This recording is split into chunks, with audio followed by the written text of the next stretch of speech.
బెంగాల్ రాజకీయాల్లో కీలక పరిణామం జరిగింది. తృణమూల్ కాంగ్రెస్ లో సంక్షోభం మరింత ముదిరింది.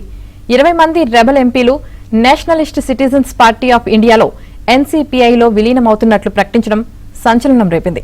దీంతో ఇది జాతీయ రాజకీయాల్లో తీవ్ర చర్చకు దారితీసింది.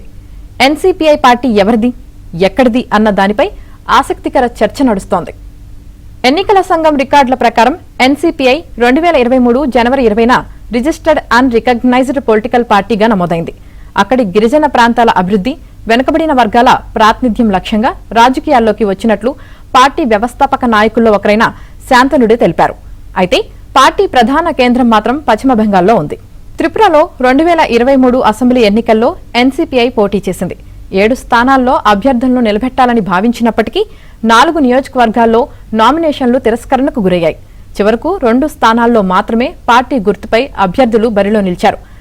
చామనులో పార్టీ అభ్యర్థి 536 ఓట్లు సాధించగా కైలాసహర్లో 286 ఓట్లు మాత్రమే వచ్చాయి. మొత్తం కలిపి 822 ఓట్లకే పరిమితమైంది. మరో అభ్యర్థి స్వతంత్రుడిగా పోటీ చేసి 376 ఓట్లు సాధించాడు.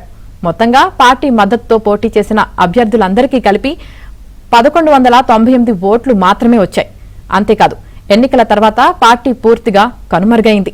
ఇక ఎన్సీపీఐ ఆర్థిక పరిస్థితిని పరిశీలిస్తే ఎన్నికల సంఘం వద్ద నమోదైన వివరాల మొత్తం కేవలం 1.13 లక్షలు మాత్రమే కాగా, కేంద్ర ఎన్నికల సంఘం 2024 మార్చి 27న జారీ చేసిన గుర్తింపు పొందని రిజిస్టర్డ్ పార్టీల జాబితాలో nationalist citizens party of India 1692వ స్థానంలో ఉంది.